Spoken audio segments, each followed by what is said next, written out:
اللہ کسی کو پکڑ لے تکلیف کے اندر تو اس تکلیف کو کوئی نہیں چھڑا سکتا سوائے اس اللہ۔ من یصرف عنہ یومئذ فقد رحمہ، جو اس دن عذاب سے بچا لیا گیا تو یقیناً اسی پہ اللہ نے رحم کیا۔ وذالک الفوز المبین، اور یہی ہے کھلی کامیابی۔ اللہم اجعلنا منہم، آمین۔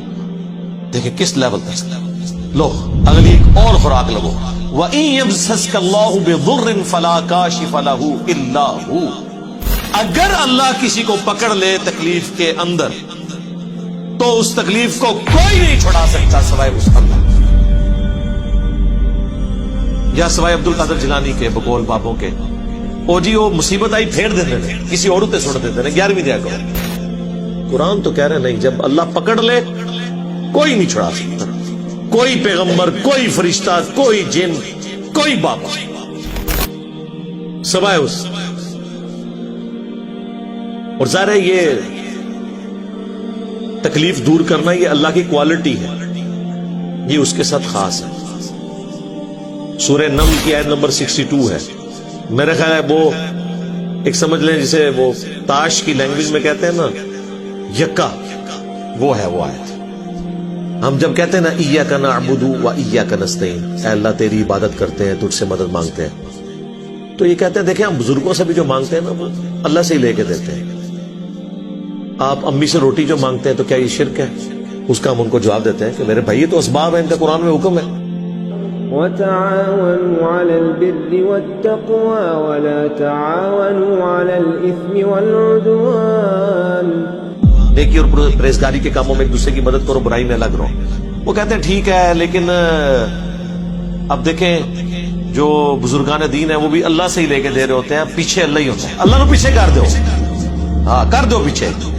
وہ اسی کہنا یار قرآن دی پیروی کرو، وہ کہتے ہیں اصل میں ساڈے بزرگوں اور اماماں نے بھی قرآن دی دسا ہے، پیچھے نبی علیہ السلام بھی نے، نبی بھی پیچھے، اللہ بھی پیچھے، وہ منتسو پیچھے کے رہ گئے تھوڑے پلے۔ جو مسلمان اللہ رسول کو پیچھے کر دے اور بابے اور بزرگ آگے لے آئے تو وہ اپنے ایمان کی فکر کرے۔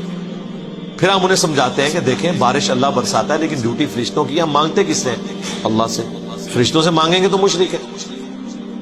وہ کہتے ہیں یہ ساری باتیں آپ کی ٹھیک ہیں، لیکن قرآن میں یہ تو آیا کہ اللہ ہی سے مانگتے ہیں، یہ تو نہیں آیا کہ کسی اور سے نہیں مانگتے۔ دیکھو ذرا اندازہ کرو، تو ہم نے کہا یہ بھی آیا ہوا ہے سورہ نمل کی آیت نمبر 62، توحید کی فیلڈ میں یکا، جس طرح وہ کہتے ہیں نا تاش کی لینگویج میں، اَمَّن يُجِيبُ الْمُضْطَرَّ إِذَا دَعَاهُ، بھلا بتاؤ تو کون ہے جو مصیبت میں گرے ہوئے شخص کی فریاد کو سنتا ہے، وَيَكْشِفُ السُّوءَ، اور اس کی تکلیف اس سے دور کر دے، وَيَجْعَلُكُمْ خُلَفَاءَ الْأَرْضِ، اور تمہیں خلیفہ کرتا ہے اگلوں کا زمین پر، یعنی جب تمہارے آباء و اجداد مرتے ہیں تو تمہارے مرنے کے بعد تمہاری اولاد، سب ایک ایک کر کے مر رہے ہیں، اللہ جو ہے وہ زندہ ہے، ایک ایک کر کے وہ آنے والی نسلوں کو زمین کا مالک بناتا جاتا ہے۔ اصل مالک کون ہے؟ اللہ۔ اِلَٰهٌ مَّعَ اللَّهِ، کیا اللہ کے ساتھ کوئی اور الہ بھی ہے جس کی یہ کوالٹیز ہوں؟ قلیلا ما تذکرون، لیکن نصیحت بہت کم ہی حاصل کرتے ہو۔ کون سی کوالٹی؟ تکلیف اور پریشانی میں گھرے ہوئے شخص کی فریاد کو سننا، یہ اللہ کی کوالٹی۔ تو یہاں پہ بھی آیا کہ اگر اللہ کسی کو پکڑ لے تکلیف کے ساتھ تو اسے کوئی دور نہیں کر سکتے سوائے اسے۔ وَإِن يَمْسَسْكَ بِخَيْرٍ، اور اگر اللہ تعالیٰ کسی کے لیے خیر کا ارادہ کر لے، فَهُوَ عَلَىٰ كُلِّ شَيْءٍ قَدِيرٌ، تو اللہ تعالیٰ ہر چیز پر قادر ہے۔ اچھا یہی آیت سورہ یونس میں آئے گی، وہاں پھر آگے ساتھ آتا ہے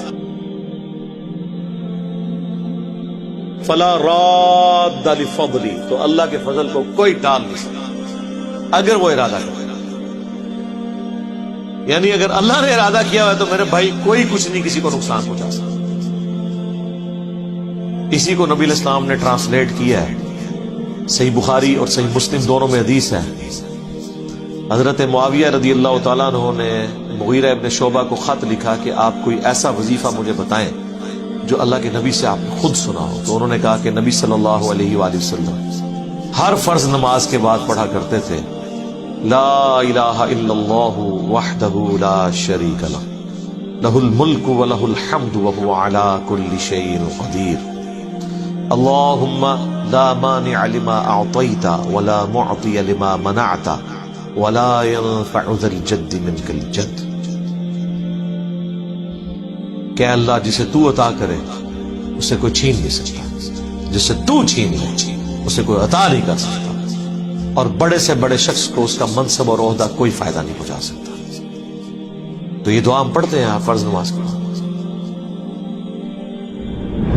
حدیث میں یہاں تک الفاظ آتے ہیں، حضور نے تلقین کیا ہے نوجوان صحابہ کو، اے میرے بچے یقین کر، اگر تمام انسان تل جائیں تمہیں کوئی نقصان پہنچانے پر نہیں پہنچا سکتے مگر وہی کچھ جو اللہ نے لکھ دیا، اور تمام انسان جمع ہو جائے تمہیں کوئی نفع پہنچانے پر نہیں پہنچا سکتے مگر اتنا ہی یا ویسا ہی جیسا کہ اللہ نے لکھ دیا.